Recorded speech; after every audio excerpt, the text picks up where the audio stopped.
Bonjour à tous, petite vidéo, encore une fois, petite vidéo sur l'hypothèse. Alors là, on parle d'un type d'hypothèse très spécifique. On a déjà parlé plusieurs fois du conditionnel passé.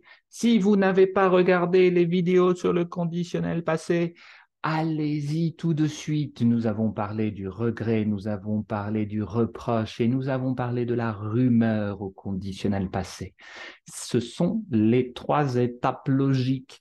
Ne venez pas ici avant d'avoir regardé les trois autres vidéos parce qu'il faut faire les choses dans l'ordre, les amis. Donc maintenant, on va faire une hypothèse très spécifique, qui est une hypothèse sur le passé. Donc, on va penser à des événements, je ne sais pas, de l'histoire, qui ne sont pas actuels, qui sont déjà derrière nous, et on va, avec des si, nous allons changer l'histoire. Donc, cette structure, elle sert dans des moments très spécifiques, par exemple quand on veut imaginer des passés alternatifs. Par exemple, imaginons que la Deuxième Guerre mondiale n'avait pas existé. On pourrait imaginer énormément de choses par la suite. C'est avec cette grammaire que nous allons pouvoir faire ce type d'imagination et d'hypothèse. Comment ça fonctionne? Alors, vous le voyez ici, nous utilisons bien sûr si. Après un si, on n'utilise jamais un conditionnel directement derrière. Jamais, jamais, jamais. Les instituteurs, les maîtres et les maîtresses et les institutrices de France harcèlent suffisamment nos enfants, torturent nos petits-enfants pour dire les si n'aiment pas les raies. Donc, ça veut dire que vous ne pouvez pas mettre un verbe qui se termine par ré, comme au futur simple et au conditionnel, directement collé à un si.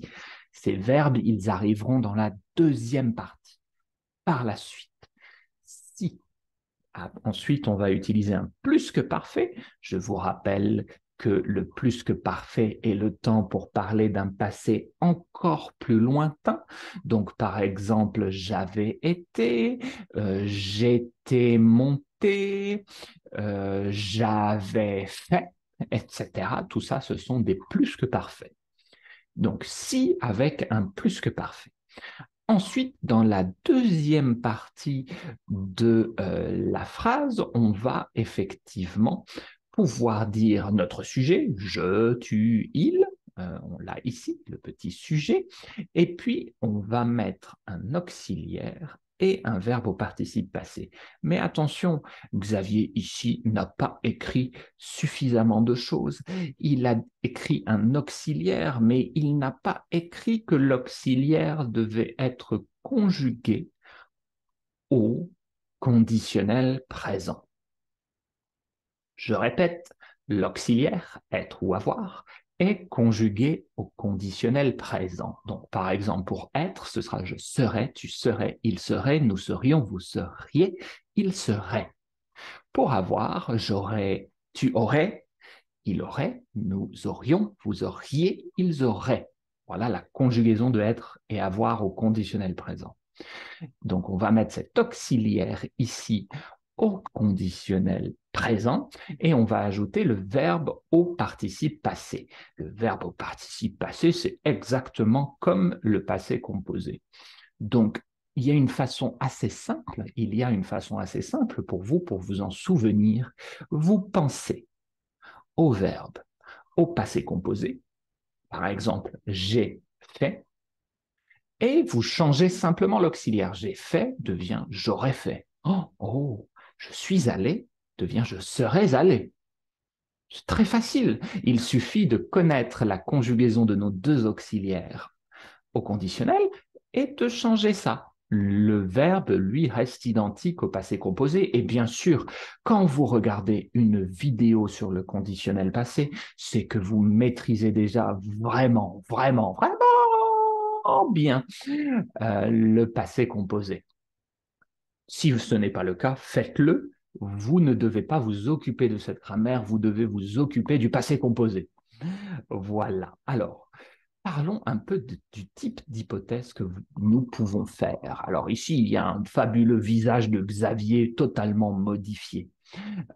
Si Xavier avait été plombier, le plombier étant la personne qui répare toutes les choses en rapport avec l'eau dans la maison, si Xavier avait été plombier, il aurait été comme Super Mario.